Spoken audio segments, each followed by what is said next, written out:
पिछले सीजन के रिकैप के लिए डिस्क्रिप्शन बॉक्स में दिए गए लिंक्स को चेक करें। पिछले सीजन के मुकाबले ये सीजन थोड़ा कैरेक्टर्स की पर्सनल लाइफ में घुसने लगता है। इसकी main story is character driven, मतलब उनके आपस के रिलेशंस के बारे में। बट डोंट वरी, ये अब भी उतना ही इंटरेस्टिंग है।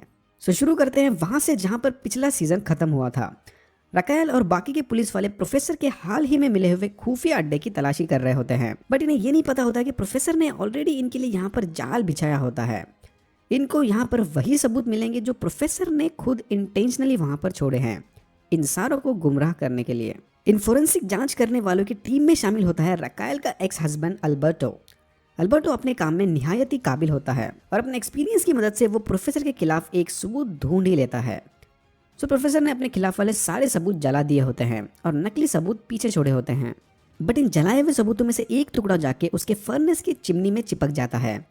अल्बर्टो इसी सबूत को ढूंढकर अपने लैब ले जाने का प्लान बनाता है ताकि वो इसकी अच्छे से छानबीन कर सके। प्रोफेसर समझ जाता है कि अल्बर्टो को मिला हुआ ये सबूत उसकी असली पहचान पुलिस के सामने ला सकता है।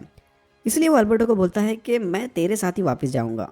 वापस जाते वक्त रास्ते में प्रोफेसर अल्बर्टो को गाड़ी रोकने के लिए कहता है और उसके सर पर वार करके उसे बेहोश कर देता है। और अल्बर्टो को होश आने से ठीक पहले प्रोफेसर अपने खिलाफ मिला हुआ सबूत ठिकाने लगा देता है। अल्बर्टो को जब होश आता है तब वो प्रोफेसर को हथकड़ियां पहनाकर उसे जेल ले जाता है। उधर जेल में प्रोफेसर अपने आप की खूब पिटाई करता है और रकायल को फोन करके बोलता है कि तेरे एक्स हस्बैंड ने मुझे बहुत मारा है और लाके जेल में पटक दिया है। रकायल को लगता है कि अल्बर्टो ने शायद ये जेलसी में किया होगा और इसके बाद वो प्रोफेसर को वहां से छुड़ाकर ले आती है। जब प्रोफेसर यहाँ बाहर अपने पर्सनल प्रॉब्लम सॉल्व कर रहा होता है तब उधर रॉयल मिंट के अंदर मौजूद उसके टीम मेंबर्स अपनी मनमानी करने लगते हैं। उन्हें लगता है कि शायद प्रोफेसर उन्हें छोड़कर भाग गया। इसी मनमानी के चक्कर में टोक्यो आउट ऑफ कंट्रोल हो जाती है और बर्लिन को धमकियां देने लगती है, जिसके बाद बर्लिन उसे बांधकर बाहर पुलिस के पास फेंक देता है। पुलिस वाले फिर टोक्यो को अपने कब्जे में ले लेते हैं। बर्लिन की इस हरकत के बाद रियो काफी गुस्से में आता है और वो इसका बदला लेने के लिए वहां पर मौजूद हॉस्टेजेस के साथ मिलकर वहां से भागने का प्लान बनाता है। इसके बाद रियो, आर्टुरो और मोनिका मिलकर भागने के रास्ते ढूंढने लगते हैं। ये सब होने के बाद प्रोफेसर फाइनली इन्हें कॉल करता है और रियो से वादा करता है कि वो टोक्यो को पुलिस से छुड़ा लेगा। इसके बाद रियो वापस प्रोफेसर की गैंग में आता है और आर्टुरो को धोखा देकर उन्हें भागने से रोक लेता है। इसी दौरान रकायल एक अफवाह फैलाती है कि एंजल अब कोमा से बाहर आ गया है, ये सोचकर कि शायद उसे ठिकाने लगाने प्रोफेसर हॉस्पिटल जाएगा और ये लोग उसे रंगे हाथ पकड़ लेंगे। बट प्रोफेसर समझ जाता है कि दाल में कुछ तो काला है, इसलिए वो ढेर सारे जोकर्स हायर करके उस हॉस्पिटल भेजता है और खुद भी एक जोकर का ड्रेस पहनकर वहां एंजल को ढूंढने चला जाता है। प्रोफेसर को एंजल तो नहीं मिलता बट वो पुलिस के हाथों पकड़ा जाने से बाल बाल बच के वहां से भाग जाता है। बट सब लोग उसका वो जोकर वाला अवतार देख लेते हैं। वहां से भागकर प्रोफेसर सीधा जाकर रकायल से मिलता है। रकायल और प्रोफेसर आपस में बात कर रहे होते हैं कि तभी अचानक रकायल का ध्यान प्रोफेसर के जैकेट पर जाता है, जिस पर अभी भी उस जोकर वाली विग के ऑरेंज बाल चिपके होते हैं। रकायल फाइनली समझ जाती है कि साल्वा ही प्रोफेसर है और फिर वो उसे पकड़कर अपनी प्राइवेट इंटरोगेशन शुरू कर देती है। प्रोफेसर फिर से बताता है कि मेरी आइडेंटिटी के बारे में तो मैंने तुझे झूठ बोला था, बट मैं सच में तुझसे प्यार करता हूँ, तो अगर चाहे तो मेरा पॉलीग्राफ टेस्ट लेकर देख ले। उधर दूसरी तरफ रॉयल मिंट में आर्तुरो को बार बार भागने की प्लानिंग करने की सजा मिलती है और डेनवर एंड मॉस्को के बीच अपनी पर्सनल लाइफ को लेकर झगड़ा शुरू हो जाता है। प्रोफेसर फिर अपने खास चुने हुए आदमियों को भेजकर टोक्यो को पुलिस के चुंगल से भगा के लाता है, जिसके बाद टोक्यो एक पुलिस का भेस और बाइक दोनों लेकर सीधा रॉयल मिंट में घुस जाती है। बॉस को दरवाजा खोलकर उसे अंदर लेता है और पीछे पुलिस लगातार गोलियां चला रही होती है, जिसमें मॉस्को बुरी तरह घायल हो जाता है। प्रोफेसर की टीम फिर पुलिस से डॉक्टर की मांग करती है बट वो सरासर मना कर देते हैं। इसके बाद सारे रॉबर्स मिलकर अपने भागने वाले रास्ते की तेजी से खुदाई शुरू कर देते हैं। प्रोफेसर किसी तरह रकायल की कैद से छूटकर वहां से भाग जाता है। रकायल चाहते हुए भी उस पर गोली नहीं चला सकती बिकॉज शी लव्स हिम। इसके बाद पुलिस को प्रोफेसर की असली आइडेंटिटी के बारे में पता चलता है कि वो साल्वा यानी सर्जियो है।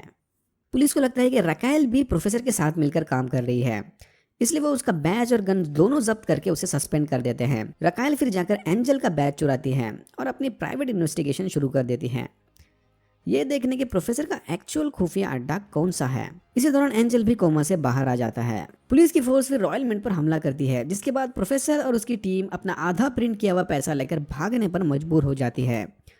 तो ओरिजिनली इनका प्लान होता है 2.4 बिलियन यूरोस प्रिंट करना, बट इन प्रॉब्लम्स की वजह से वो सिर्फ 1 बिलियन के आसपास ही प्रिंट कर पाते हैं। दूसरी तरफ रकायल प्रोफेसर के नए खुफिया अड्डे पर पहुंच जाती है, जिसके बाद प्रोफेसर इसे पकड़ लेता है। एंजल फिर रकायल को कॉल करके बोलता है कि मुझे तुझसे अकेले में कुछ बात करनी है, जिसके बाद प्रोफेसर रकायल को छोड़ देता है। दोनों यहाँ पर समझ जाते हैं कि उनका प्यार सच्चा है। रकायल एंजल से मिलने हॉस्पिटल जाती है, जहाँ पर पुलिस वाले उसे पकड़ लेते हैं।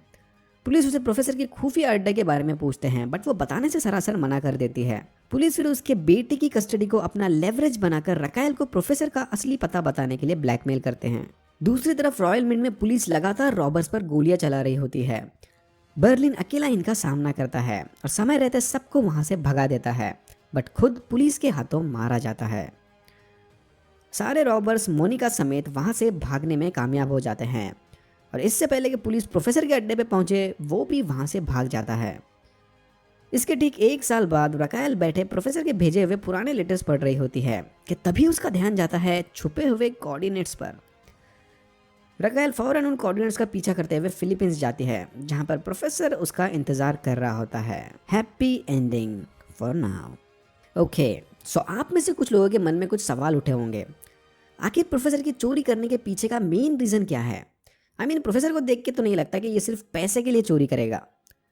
दूसरा सवाल, रकायल एक इंस्पेक्टर होने के बावजूद उसने प्रोफेसर जैसे गुनाहगार का साथ क्यों दिया? क्योंकि रकायल को देख के भी ये नहीं लगता कि वो प्यार के लिए अपना फर्ज भूल जाएगी। और अगर आप इस शो को देख रहे हैं तो तीसरा और सबसे कंफ्यूजिंग क्वेश्चन, क्या बर्लिन प्रोफेसर का बड़ा भाई है?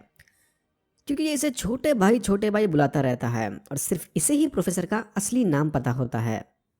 मैं इन तीनों सवालों का जवाब एक बार में देने की कोशिश करूंगा। तो प्रोफेसर रकायल को अपनी बचपन की कहानी सुनाता है।